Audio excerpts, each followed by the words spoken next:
You ask Tiger to solve. This deals with linear equations with one unknown. The final result is x equals -13. Let's solve it step by step. Group all x terms on the left side of the equation. Subtract 4x from both sides.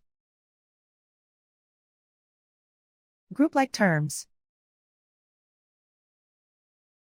Simplify the arithmetic. Group like terms. Simplify the arithmetic. Group all constants on the right side of the equation. Subtract 3 from both sides. Simplify the arithmetic.